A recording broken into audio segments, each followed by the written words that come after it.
Ги демантирам наводите од претеничката група на СДСМ против мене, раководител на Општинското основно училиште Блаже Конески од Прилеп. Ја информирам јавноста на град Прилеп и јавноста на Република Македонија дека како раководител ова училиште го презедов со финансиска проневера од милиони илјади денари кои што беа направени како главен долг во време на владење на директор на раководството на СДСМ.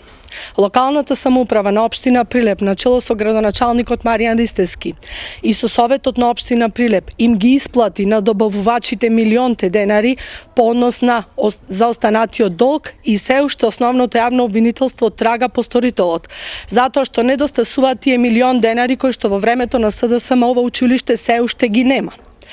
По однос на тоа дека училиштето, односно вработените плаќале придонеси за вработување од сопствен джеб и тоа тврдење целосно го демантирам затоа што кажувам дека повторно локалната самоуправа со градоначалникот и совесното и честно работење во висина од 306.000 денари исплати по однос на судски трошоци и нормално системот за од фондот за пензиско инвалидско осигурување беше откочен за сите вработени. Значи не постои исплаќање на вработените од сопствените джебови за пензиското и инвалидско осигурување на истите.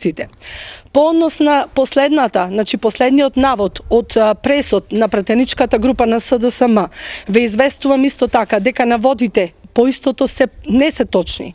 Јас сум раководител на ова училиште и уште еднаш ви укажувам на тоа дека во секој момент ги имам податоците до папките на вработените. Потреба немам, ама баш никаква да собирам податоци по однос на вработените. Дописот е испратен од соодветна надлежна институција која што не само во ова училиште, туку и во сите останати основни и средни училишта од градот бара податоци кои што треба да се внесат во податоците која што исто така таа надлежна институција ги бара. Јас одговарам за материјалното работење на самото училиште, одговарам како одговорен раководител поставена пред се најавен оглас. Ги повикувам, значи сите оние кои што се сомневаат во незаконското работење на училиштето, инспекторатот, значи државниот просветен инспекторат и соодветните надлежни институции да дојдат на терен и да ја утврдат фактичката состојба. Овие податоци што ги кажувам се точни и веродостојни. Во ниту еден момент во училиштето нема можност за партиска поделба на вработените. Училиштето работи комплетно унифицирано и единствено. Нема никаква поделба по однос на истите луѓе, сите се подеднакво вклучени во сите проекти на училиштето и затоа училиштето е едно од најдобрите училишта во самиот град. Уште еднаш апелирам до пратеничката група на СДСМ доколку може да се воздржи од неосновани, значи тврдења, затоа што се тоа што го кажувам е во целост точно. Јас и понатаму, значи, останувам на својот став и на сето оно што го тврдам најодговорно, најчесно пред граѓаните на град Прилеп и пред институцијата која што ми ја дала довербата да бидам раководител на Општинското основно училиште Блаже Конески од Прилеп, кое што брои 953 ученици и има 79 вработени. Чесно и одговорно и понатаму ќе продолжам со имплементација на огромниот број проекти.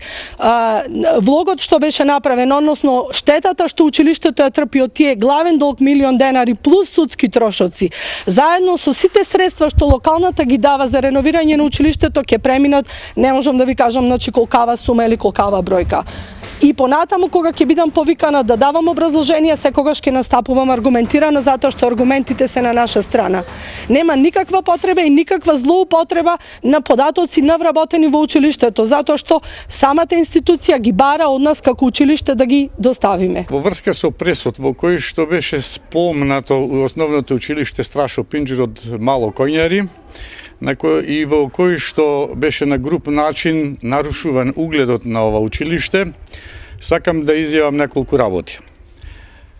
Се користи настанот околу избор на превозници за вработени и ученици да се исполитизира и при тоа на груб начин фамилијата на еден од поранешните превозници во нашето училиште беше употребена и покрај тоа што на никаков начин доста добар дел од нив немаат поврзаност со нашето училиште. Ниту имаат своји ученици, ниту пак имаат друг облик на интереси.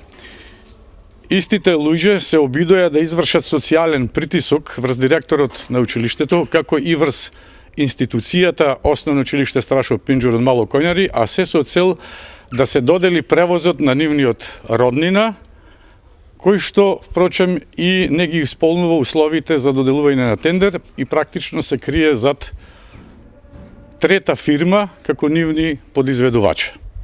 Сакам да истакнам дека непотребно е да се вклучуваат надворешни лица по фамилиарни основа во услови кога нашата институција и јас како директор на училиште ја следам исклучиво правната насока при доделувањето на тендери. За целиот овој случај ние имаме комплетна документација, ја доставуваме и до истражните органи да ја видат и сме спремни и понатаму да ја доставуваме целокупната документација која што е во согласност со законот.